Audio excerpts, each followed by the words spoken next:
बिस्मिल्लाहिर्रहमानिर्रहीम। अस्सलाम वालेकुम स्टूडेंट्स। आज हम लोगों का टॉपिक है मेजरमेंट ऑफ पर्सनालिटी, शख्सियत की पैमाइश। शख्सियत की पैमाइश के लिए कि हम जब पर्सनालिटी को मेजर कैसे कर सकते हैं, कैसे हम जान सकते हैं कि एक शख्स के अंदर कौन कौन से ख़वास मौजूद हैं, कौन कौन से ट्रेड्स मौजूद हैं, तो उसके लिए हम कई तरीके इस्तेमाल किए जाते हैं।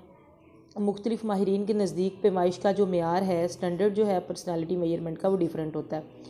रोज़मर्रा ज़िंदगी में हम आम बोल चाल, कोई आदमी बोलता कैसे है, चलता कैसे है, गुफ्तगू कैसे करता है, उससे उसकी शख्सियत का अंदाज़ा लगाने की कोशिश करते हैं। फिर बाज़ औक़ात हम फ़र्द के अंदाज़े गुफ्तगू के, वो गुफ्तगू कैसे करता है, खाना खाने के किन तरीक़ों में, उसके रहन सहन के एतबार क्या हैं, किस तरह के रस्म व रवाज हैं, उसके कारोबारी सलीके या रोज़मर्रा ज़िंदगी के जो उसके मामलात हैं, उसके घर में उसका रहन सहन, उसका किस तरह से वो रहता है, किस तरह से चीज़ों को कितने सलीके से रखता है, क्या उसका लाइफस्टाइल है, मिलना जुलना लोगों से कैसे, इस तरह से उसकी शख्सियत का अंदाज़ा लगाने की कोशिश करते हैं।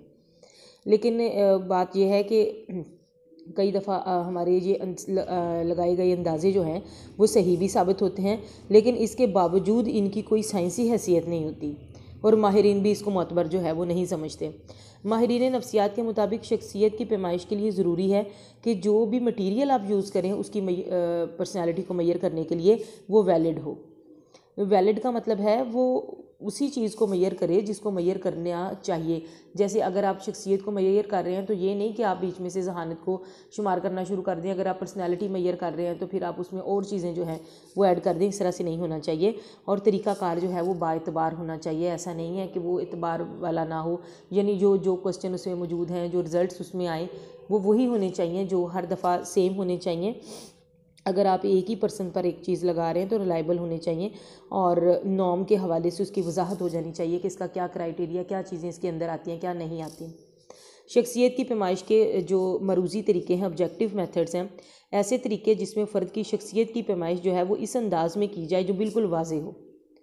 जैसे जिसमें पैमाइश करने वाला जो है ना, जैसे अगर मैं किसी की पर्सनालिटी को मेजर कर रही हूँ तो मेरी अपनी पसंद नापसंद, अपनी राय उस पर असरअंदाज ना हो, अपनी तसब्बात उसमें शामिल ना हो सकें, उसको एज़ इट इज़ मेजर करें जो वो कहे, और जिसमें मामूल के जवाबात की वजाहत और स्कोरिंग जो है वो आसानी से की जा सके। ये जो होते हैं ये नॉन प्रोजेक्टिव टेक्निक्स कहलाते हैं, मरूज़ी या गैर तजलीली तरीके कहलाते हैं। उसमें सबसे पहला है इंटरव्यू का तरीका बहुत ज़्यादा इस्तेमाल किया जाता है। नफ्सियात के अलावा ज़िंदगी के दीगर शोबों में भी इंटरव्यू का जो तरीका है वो आम है।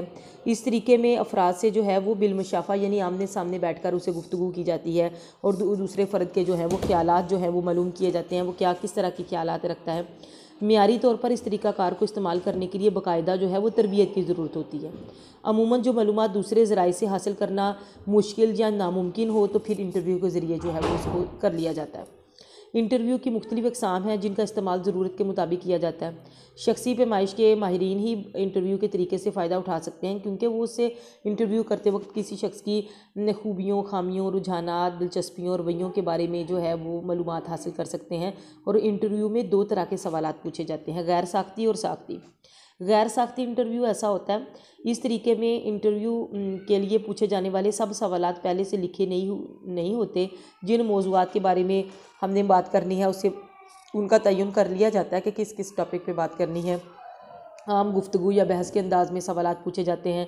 इस तरीक़ाकार में पहलू के बारे में ज़्यादा मालूमात दरकार हो तो ज़्यादा सवाल पूछे जाते हैं, कम हो तो कम सवाल उसे पूछ लिए जाते हैं, और मामूल को सवालात की वजाहत दरकार हो तो वो भी वजाहत भी कर दी जाती है। और इस तरीक़ाकार में सवालात की तादाद और इंटरव्यू का दौरानिया जो है वो मुतय्यन नहीं होता। ये ज़रूरी नहीं होता कि इतना दौरानिया रखा जाए, इतना नहीं रखा जाए, ये चीज़ें जो हैं वो उसमें शामिल नहीं की जा सकती। दूसरा है साख्ती इंटरव्यू। इस तरीक़ाकार में सवालात की तादाद ना सिर्फ पहले से तयशुदा होती है बल्कि उनको कागज़ पर लिख लिया जाता है और इनके आगे जवाब की जो है वो जगह छोड़ दी जाती है कि कितने जो हैं वो जवाबात लिखने हैं, और इसमें पहले से तयशुदा सवालात से इन्हिराफ नहीं किया जा सकता। उससे ज़्यादा सवाल पूछे नहीं जा सकते, उससे कम नहीं पूछे जा सकते, उनकी जो है वो तरतीब नहीं बदली जा सकती। साख्ती इंटरव्यू में दो तरह के सवालात पूछे जाते हैं, वो सवालात जिनके जवाबात गैर मुय्यन होते हैं, यानी open ended questions and close ended question. Close ended question वो वाले होते हैं जिसमें कसीरुल इंतखाबी जो है वो चीज़ें होती हैं कि आप किसी चीज़ को ये करते हैं पसंद, आप चाय में चीनी कितनी लेते हैं तो वो कहते हैं मैं आधा चम्मच, एक चम्मच, या कोई भी, मतलब वो उसमें से एक चीज़ को सिलेक्ट करना होता है। और क्लोज ये होते हैं close ended questions. Open ended ये होते हैं कि आप कोई भी राय बीच में दे सकते हैं, वो ज़्यादा लंबा जवाब भी हो सकता है, वो कम भी हो सकता है, इस तरह से भी